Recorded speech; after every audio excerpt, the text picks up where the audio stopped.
Good morning and welcome to the first episode of Niche Net News. This is your cozy corner of niche YouTube updates, drama, the latest news, gossip, and updates from those who are chronically online. Think Saturday morning cartoons, but for the internet obsessed. Grab your cereal, your iced latte, or your energy drink, and let's get comfy while we dive into this week's quirkiest and messiest niche moments on this corner of the internet.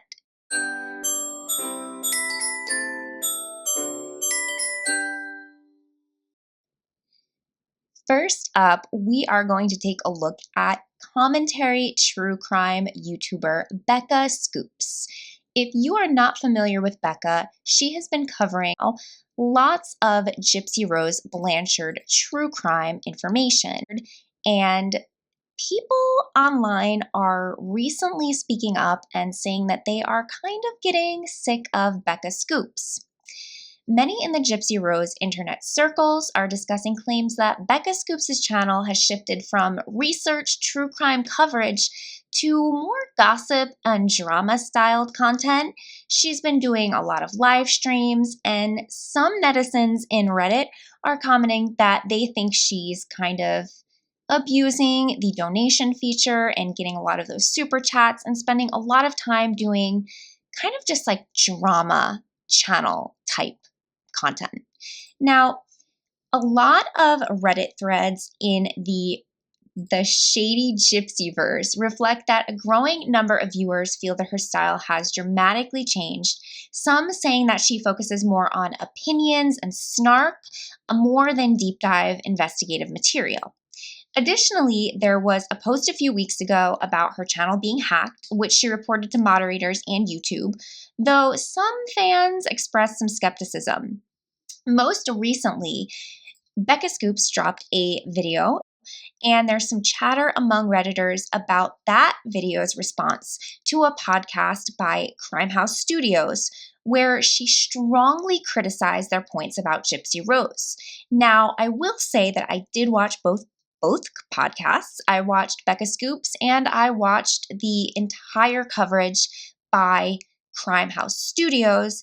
And while viewers are kind of upset about the snarkiness on Becca's channel, there were some inconsistencies and inaccuracies on behalf of Crimehouse Studios. Now, I will say that because Becca did strongly criticize this podcast, that podcast did seemingly disappear from the internet. Crimehouse Studios has reportedly removed that video, and perhaps they will do some editing and look at the information that they had provided, do some corrections, and put it back up. But what do you think? There is a lot of true crime on YouTube, and there's a lot of coverage. We have people who believe that Gypsy Rose Blanchard is innocent, and those who believe that she is guilty for more than she did in her part in the role of unaliving her mom, DG Blanchard. Now, whatever you believe, that's up to you. But as for the Redditors, they are definitely saying that Becca Scoops is getting to be more of a gossip channel. Her content is really different from where she started. And some are even claiming that she has misinformation, weaker research, and she's kind of nitpicking and criticizing other creators. Now, I'm firmly a believer that there's room on YouTube for all creators of different styles and different information, different opinions. But I do think that Becca has a point. If there is misinformation being spread, it is important to correct the creator. Now, a lot of longtime viewers are saying that Becca has evolved, and it's maybe for the better. Some viewers think that, they're questioning this drama, and they're saying that the drama is speaking louder than the research. Some of the backlash may relate to her recent response that Crimehouse Studios was incorrect, but again, that could have been the case because they did actually remove the video. So what do you guys think? Are you on team Becca Scoops or are you on team Crimehouse Studios on this one? Let me know your thoughts in the comments.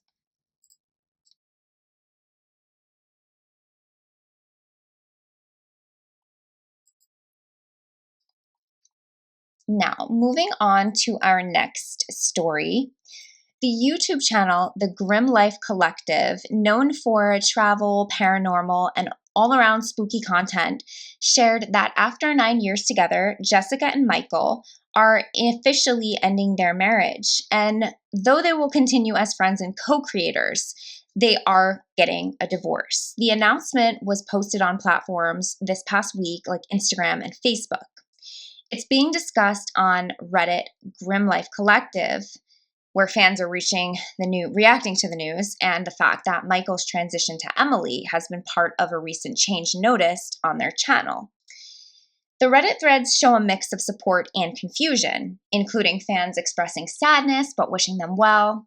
Others are saying that they saw changes coming over time and they weren't shocked, honestly. Some comments appreciating Emily living her truth, but others are acknowledging that the change is definitely difficult for some longtime viewers. There's also notes that the subreddit is enforcing respectful discussion and discouraging transphobia, showing community, moderation evolving with the situation. Now, fans are definitely split. Some are really hostile and they're leaving really awful comments. Some are super supportive and some are a mix of supportive messaging, but there's some definitely undertones of kind of criticism and harshness on Emily's part. There's a lot of sympathy going out to Jessica, but honestly, this is a really personal thing. So, of course, Jessica and Emily did a live stream a couple of days ago, and they just asked that no one stoop down to the troll levels of commenting. We all know that this could be a really, really difficult time for both of them, and putting your life on the internet is definitely not easy. So when you have a big life change like that and people are criticizing, constructive criticism can be okay, but unfortunately, some of the comments are just all out rude. There have been some YouTubers making videos about it, saying that they believe the channel is going to go down and it's not going to be as successful. But overall, a lot of the supporters of the channel are leaving really supportive, loving comments. This is kind of that YouTube drama that isn't really involving other people, but more the fan base. And unfortunately, it's a bit of comment chaos right now. Comment sections are just full of really mixed emotions and speculation. Some people are saying that you don't just wake up one day after 9 years and leave your wife and decide to transition to a different gender. But others are saying that, this may have been a long time coming and the couple may have been discussing this for a long time. Either way, fans should definitely remain respectful to Jessica and Emily's wishes, not engaging in hateful comments that it's just going to upset them and other fans. So if you are a fan of the channel, I hope that you are respectful in your comment, but you have to let me know what you think. Are you a longtime viewer? I personally am, and I kind of fell off. I hadn't been watching their content that much until recently, so I was a little taken aback at the news. But overall, I just wish them both the best in life, and I hope that they continue with their channel, and I hope that they can both be happy. Let me know what you think down in the comments. All right, we're going to move on to a bit of a lighter one here. If you haven't heard of Ian on YouTube, you definitely have to check out this channel. Now, discussions around Ian on YouTube on Reddit mostly centers around how his content and his channel behavior have evolved. Now, if you're not familiar with Ian, he started out a very long time ago on YouTube and just recently really blew up and gained a large audience. Ian basically filmed him working at some of his jobs, which featured his job at 7-Eleven, working nights with his friends, and he really built up an audience being a single guy, young, working hard, and kind of sharing his dreams of making it in the world. His content was really genuine and down to earth, super relatable, kind of like just that normal everyday working class guy who's young, who's trying to make it, who has the American dream, who wants to open up his own business. But lately, there have been a few troll channels popping up, like Copium on YouTube. These channels highlight some perceived inconsistencies and patterns in uploads and streams from Ian. There have been ongoing chatter about Ian deleting and privating some of his own videos and live streams, which many in the subreddit interpret as him trying to avoid negative clips being made about him. Several threads mention that Ian frequently removes content after posting it, making it hard for critics and followers alike to track his real activity. Now, recently, Ian made an announcement that he would be leaving his home state of California after quitting his job at 7-Eleven. He would kind of bounce between 7-Eleven and DoorDash and things like that. He made the final decision that he was going to move from California, where the cost of living was extremely high for him, down to Arkansas because the cost of living was extremely lower than California. Now he was able to get an apartment. He moved down there with his girlfriend, and his dream was basically to open up his own convenience store. Viewers and fans of Ian were very, very generous in donating and continue to donate for this cause. They want him to make it. He's this relatable, likable guy. And so he's been taking a lot of donations. People are sending him money and gifts to his P.O. box. So he was able to move down to Arkansas. Now, there has been some lore with Ian. When he moved down there, he and his girlfriend were looking for jobs, and his girlfriend apparently found a job quicker than he did. Ian found a job, and it sounded like a really good job. It was paying a decent amount, and he was really excited about the job, and viewers were really excited for him. And then all of a sudden, Ian quit the job. 2 days later, he said he only worked one shift and then decided to quit. He didn't want to work midnight shifts, or he just didn't like the vibe of the gas station, I guess, or convenience store that he was working in. So he kind of went back on what his original plan was, and then he made the announcement that he was going to open up a boiled peanut stand. This is kind of where the trolls just kind of dragged Ian. And people in these threads are kind of just discussing that Ian is relying on donation income and engagement-based tactics. Some things that he did was involve his friend Mando, who was in California, who was supposed to, I guess, come down to California once Ian opened up his convenience store. But obviously, viewers were telling Ian that opening up a convenience store is a lot of money, a lot of time, and it doesn't take just a couple of months. This is something that takes years sometimes to actually come to fruition. Now, Ian has been doing a lot of live streams, opening up P.O. Box gifts and donations, and the trolls have entered the chat. Some of the gifts that Ian received were definitely troll gifts. I don't know if Ian picked up on it or not, but there's a feature with United States Postal Service where you can order free items like shipping containers or shipping boxes and tape, as well as envelopes and certified mail items, and they will ship that to your house for free. A lot of resellers and people that sell for eBay and things like that order these. Somebody sent those along with free carpet samples, and they also sent Ian a little cardboard explosion of glitter. It was like a glitter bomb of the male anatomy glitter. So poor Ian, he's definitely getting the trolls, and it's really funny because there is a troll channel and they do keep it light. But there's a little bit more of a serious side to this because people in the streams are starting to think that Ian may be a scammer. These copium style trolls and kind of snarkers on Reddit have basically said that Ian is doing a lot of kind of rage bait and uploading things to kind of make people generate more views, like the drama with his friend. He basically started to kind of feud with his friend Mondo, and then he said that they were cool. So it's kind of keeping engagement, and it is, I will say on Ian's part, it is keeping viewers interested in the drama and the tea, I guess. But unfortunately, it would be kind of sad if Ian is scamming. However, we don't know anything yet. So definitely check out that channel if you are interested. It's definitely an interesting channel. This is still developing. There's no single definitive information saying that he is scamming or he really is trying to work. But basically, he moved down to Arkansas, keeps going back on his word. He's going to either DoorDash or work at a convenience store, and then he gets a job and then he quits it, and now he's gotten a new job and it's at a gas station. And again, the trolls entered here. Now, I think Ian is oversharing a little bit too much online. He's definitely showed where he works, the location and everything. And the trolls already hit up the Yelp reviews and the Google reviews, leaving a lot of negative reviews about Ian.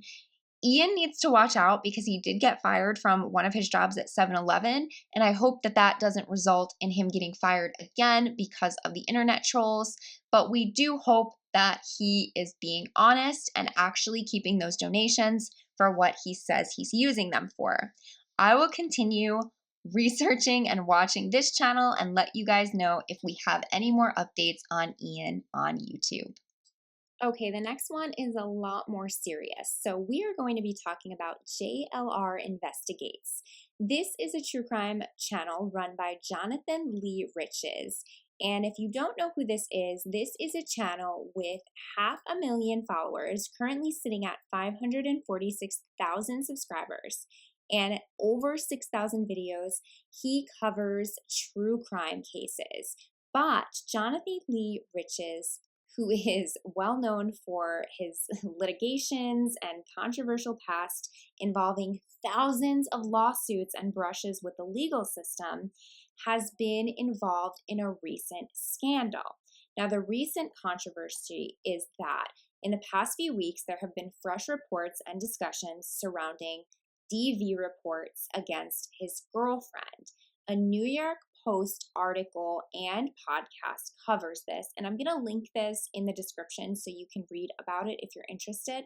But this claims that court documents and an order of protection issued in Arkansas on January of 2026 connected to an altercation allegedly occurring on Christmas Eve of this past year, 2025. And these sources emphasize that no formal criminal charges have been filed at the time of the article. But basically what happened was Riches and his girlfriend were in an Airbnb out of town, and allegedly he assaulted her pretty violently and threatened to take her life. So, if that is the case, that is extremely scary and extremely alarming coming from someone who covers YouTube true crime. So that's actually really kind of scary. Now, this person has a history of controversies surrounding some really bizarre behavior, right? Some legal trouble that involves James Holmes, who was the Colorado shooter, the movie theater shooter. Allegedly, Riches forwarded his mail to his own personal home so that he was getting that suspect's mail. Really, you can't make that up. That's crazy if that's true. And also notoriously known for mocking the Sandy Hook school incident involving, the tragedy there. He apparently dressed and was mocking the suspect. So, a lot of controversy surrounding this person. And I just want to give a shout out to Jules True Crime Reactions because she has been warning the true crime community for a really long time on JLR Investigates. Not just because his coverage is kind of weird and he kind of spins things and doesn't always give the truth on everything, but, she's known about these controversies for a long time. And I think as a true crime creator, you should kind of practice what you preach. If you're not a law-abiding citizen, maybe you shouldn't report on true crime. But, it's kind of scary. You guys let me know what you think down in the comments about this. All I have to say is we will keep following this story as it develops. All right, the last YouTuber that we are going to talk about is Life Plus Cindy. Is she missing? Where is Cindy? I'm totally joking. I hope she's not really missing. But what is Reddit talking about? So although the most recent Reddit chatter moves a little bit beyond the 2-week window that Cindy's been kind of missing from YouTube, there are some channels in Reddit snark channels talking about it. Viewers have noticed that Cindy has deleted and privated a lot of her videos, but Where is she currently? Recently, Cindy had posted a video about 4 weeks ago showing that she and her boyfriend Ted have moved to the great state of Wisconsin for Ted's job. Now, if you're not familiar with Cindy, she originally started as a Sims YouTube creator, and she had a really, really big, successful channel over on YouTube creating Sims content. A few years back, she became very, very well known for her My Life is Over series, where very sadly for Cindy, she went through a period of a lot of turmoil in her life. She lost a child and she got divorced from her husband, and she moved from Colorado back to her hometown of Arkansas. But within about a year's time, Cindy started thriving. She was losing weight and she met a new man, actually two new men, resulting in some more drama with the first guy. But she met Ted, her most recent boyfriend, and the two seem to be doing well. Now, there's a lot of snark on Cindy. I'm not really sure exactly why. I have watched Cindy's content, and what drew me to her content initially was her just kind of homemaking, and she's a green witch, and so she does a lot of like herbal stuff, and she's kind of relatable. I don't know, I just thought she was really down to earth and somewhat endearing. But over on Reddit, the snarkers are snarking, and she has a really big snark community that kind of drags her for everything. I've read some of the comments in there, and besides being mean, a lot of people are just kind of worried about her health conditions and her drinking or smoking and things like that. So, everybody wants Cindy to be healthy. When she posted her recent video, she moved to Wisconsin and she was looking for a job, and she actually wound up getting a job. So congratulations, Cindy, on your job. I'm really happy to hear that. And unfortunately, though, that was the last update we got. I'm sure she's super busy, as she said that it's a warehouse type job. So she's going to be on her feet and she's going to be doing physical labor for, periods of time. I'm sure she's probably really tired and just not able to update her YouTube, but viewers are noticing that she has kind of disappeared and people are looking for her, wishing her the best. Her comment section is actually really positive, so you can definitely see the difference between Reddit and YouTube. But her supporters are definitely supporting. Everyone wants to know how it's going with her new job and just wishing her the best. And overall, the sentiment is that they miss Cindy and can't wait until she gives us all an update. I personally think that the channel it's kind of one of my comfort channels, and I'm always sort of just rooting for Cindy. And despite the snark and despite some of their occasional good reasons of bringing things up, I all around wish Cindy the best, and I hope that her job is going great and that she's thriving in Wisconsin. So not that Cindy will ever see this, but Cindy girl, if you're watching, we just want to know that you're okay, and we hope you are thriving in your new job. I will keep updating on Cindy as I see posts from her, and if anything is updated within the next week, I'll definitely update this video. So definitely let me know in the comments if you are familiar with any of these YouTubers, and let me know your thoughts on them and their situations and some of the drama and updates surrounding them. Now, the last thing that I'm going to talk about is not about a YouTuber, but it has been all over my YouTube page. I cannot escape seeing this, and it is the Barbie Dream Fest nightmare event and the backlash that comes with it. This is definitely event reality versus expectations in the ugliest fashion. You guys, this week, the Barbie Dream Fest event, billed as an official Barbie fan convention, took place in Fort Lauderdale, Florida. It generated a viral backlash across Reddit and all the other platforms. Ticket ranged from moderate to very expensive. We're talking, like, I heard about $75 plus fees, up to almost $500 for VIP tickets. These tickets promised immersive attractions like themed installations, life-size Barbie dream house, celebrity panels, photo opportunities with someone like Serena Williams, roller skating under a disco roller rink, and so much more. However, attendees and online commentators widely described the actual experience as disorganized, underwhelming, and very poorly executed, with spaces lacking Barbie-themed decor, confusing layouts, minimal vendor presence. We're talking, I heard someone say in the round of 16 vendors, and quote unquote swag bags that contained a basic item like a dollar store hand sanitizer and some cheap hairbrushes. Many compared the event to the notorious fiasco of Fire Fest. Remember that with the ham and cheese sandwiches and the FEMA tents? Well, this was definitely memed to like, oh my gosh, meme to hell over this past week. Now, unfortunately for the people that attended the event, they shelled out a lot of money and they arrived to a basically drab, dull, and empty looking warehouse with hardly any real Barbie stuff. I will say that the the event coordinators did promise everyone their money back.